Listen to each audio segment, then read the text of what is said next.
नमस्कार प्रिय विद्यार्थियों, आज हम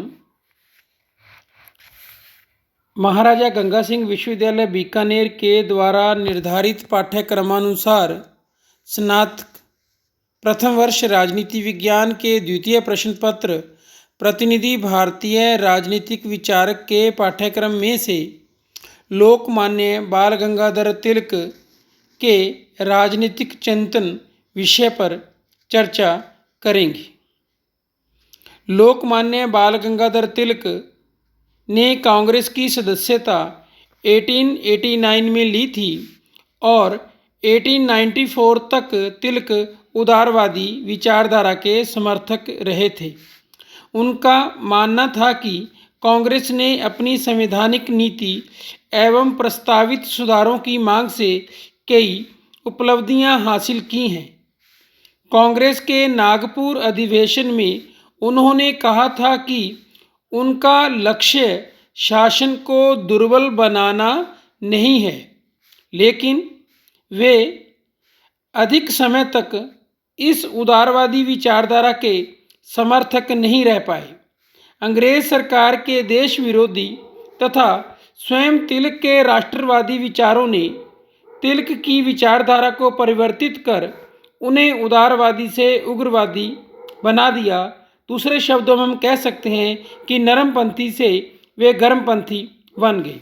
उनके राजनीतिक चिंतन एवं राष्ट्रवादी संबंधी विचारों का अध्ययन हम निम्नलिखित रूप में कर सकते हैं। तिलक का राष्ट्रवाद अंशतः पुनरुत्थानवादी राष्ट्रवाद। तिलक ने भारतीय जनमानस को वेदों तथा गीता से आध्यात्मिक शक्ति एवं राष्ट्रीय उत्साह ग्रहण करने का संदेश दिया। भारत को पुरातन परंपराओं के आधार पर ही हम भारतवासी स्वस्थ राष्ट्रवाद की स्थिति को प्राप्त कर सकते हैं। उन्होंने बताया कि गीता तथा वेदों के उपदेशों से ब्रिटिश नौकरशाही से टक्कर लेने की प्रेरणा मिलेगी। वास्तव में भारत में राष्ट्रीयता का सृजन करना है तो उनके अनुसार प्राचीन संस्कृति को पुनर्जागरण करना ही होगा। राष्ट्रवाद एक आध्यात्मिक और मनोवैज्ञानिक धारणा है। उनकी मान्यता थी कि जो राष्ट्रवाद राष्ट्रीय एकता पर आधारित होता है वही सच्चा और स्वस्थ राष्ट्रवाद है। इसी कारण उन्होंने राष्ट्रीय एकता के लिए मनोवैज्ञानिक और आध्यात्मिक तत्वों पर अधिक बल दिया, जबकि ये तत्व भारत में प्राचीन काल से ही विद्यमान थे और उन्हें पुनः जगाने और संगठित करने की आवश्यकता शेष थी। उन्होंने भारत में ऐक्य बल स्थापित करने का मार्ग भी बताया कि किस तरीके से भारत में एकता की स्थापना की जा सकती है। भारत में विद्यमान विभिन्न पंथ वैदिक धर्म की शाखाएं प्रशाखाएं हैं। यदि यह बात मद्देनजर रखी जाए एवं विभिन्न मतों के बीच एकता स्थापित करने के प्रयास किए जाएं, तभी यह एक महान शक्ति बन सकती है। जब तक आपस में भेदभाव हैं और हम विभाजित हैं, तब तक एक मत दूसरे से सामंजस्य और एकता का अनुभव नहीं करता। हम हिंदुओं के रूप में आगे नहीं बढ़ सकते। लोकमान्य बाल गंगाधर तिलक ने गणपति उत्सव और शिवाजी उत्सव के माध्यम से राष्ट्रवाद की भावना पनपाने का प्रयास किया। इसे उन्होंने राष्ट्रवाद के प्रतीकात्मक प्रदर्शन की संज्ञा दी। तिलक व्यक्तिगत रूप से हिंदू धर्म तथा संस्कृति पर भारी गर्व महसूस करते थे। इसलिए कुछ आलोचक कहते हैं कि तिलक कोरे हिंदू राष्ट्रवादी थे और मुसलमानों के विरुद्ध थे। डॉक्टर जकारिया ने कहा था, वे हिंदुओं की मुस्लिम विरोधी बदले की भावना के प्रतिनिधि थे। रजनी पामदत्त ने मुसलमानों के कांग्रेस और राष्ट्रीय आंदोलन से अलग रहने का दोषी तिलक और घोष को ठहराया। वैलेंटाइन शिरोल ने भी तिलक के संबंध में ऐसे ही विचार व्यक्त करते हुए उन्होंने कहा कि भारतीय असंतोष का जनक तिलक है, लेकिन ये सब मान्यताएं न केवल अधूरी हैं वरन नितांत असत्य भी हैं। तिलक के विचारों की सही व्याख्या नहीं करते हैं। जैसे तिलक के धार्मिक पुनरुत्थानवादी विचारों से मुस्लिम वर्ग राष्ट्रीय आंदोलन से अलग हुए, ऐसा आरोप तिलक पर लगाया जाता है, जबकि 1893 तक तिलक की ऐसी कोई विचारधारा नहीं थी कि अन्य लोगों को वो प्रभावित कर सकेंगे।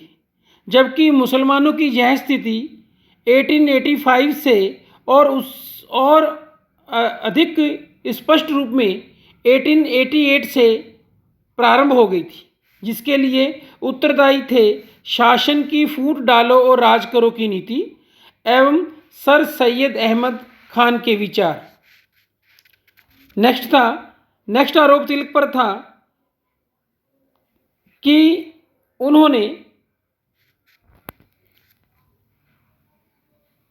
वे कोरे धार्मिक पुनरुत्थानवादी थे। लेकिन तिलक कोरे धार्मिक पुनरुत्थानवादी नहीं थे। वे राष्ट्रवाद के आर्थिक आधारों को प्रतिपादित करते हुए कहते हैं कि विदेशी शासन के कारण भारत के आर्थिक संसाधनों का बहुत बड़ी मात्रा में भारत से बाहर निर्गमन हुआ है। इसलिए उन्होंने राष्ट्रीय आंदोलन के महत्वपूर्ण साधन बताए बहिष्कार और स्वदेशी। नेक्स्ट है जिन्ना, M.A. अंसारी और हसन इमाम ने तिलक की राष्ट्रवादी भावनाओं और समझौते की प्रवृत्ति की सराहना की है, क्योंकि तिलक के कारण ही 1916 का लखनऊ समझौता संभव हो पाया। शौकत अली ने लिखा है कि मैं पुनः 100वीं बार कहना चाहता हूँ कि मोहम्मद अली और मैं तिलक की पार्टी के थे और आज भी हैं। इसी तरह हसरत मोहानी के शब्दों में, उस अल्पायु में ही मैंने तिलक को अपने लिए आदर्श नेता मान लिया था। मैंने तिलक को हर दृष्टि से प्रत्येक अन्य नेता से श्रेष्ठ पाया। डॉक्टर अंसारी तथा आसफ अली जैसे राष्ट्रवादी मुस्लिम नेता भी उन्हें मुसलमानों का परम मित्र तथा शुभ चिंतक मानते थे। वास्तव में तिलक मुस्लिम विरोधी नहीं थे, लेकिन साथ ही वे मुस्लिम तुष्टीकरण के समर्थक भी नहीं थे।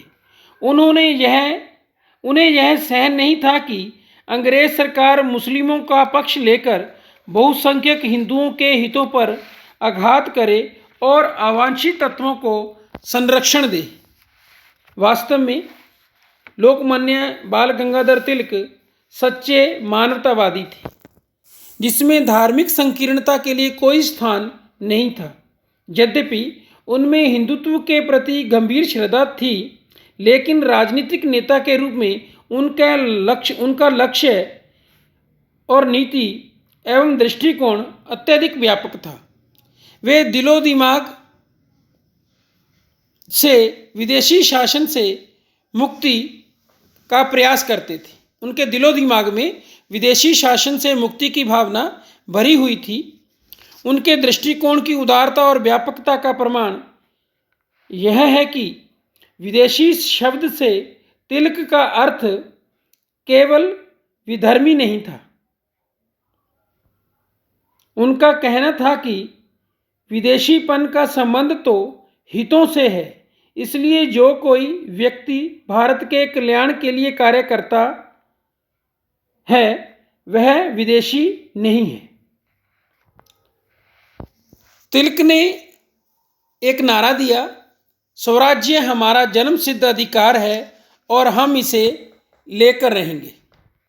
श्री तिलक के राजनीतिक विचारों को यदि हम एक शब्द में व्यक्त करना चाहें तो वह शब्द है स्वराज्य। जिसका आधारभूत सिद्धांत था धर्म राज्य। धर्म राज्य से तात्पर्य एक ऐसी राजनीतिक व्यवस्था से है, एक ऐसे पॉलिटिकल सिस्टम से है जो धर्म पर आधारित हो, जिसका उद्देश्य धर्म का रक्षण तथा पोषण हो।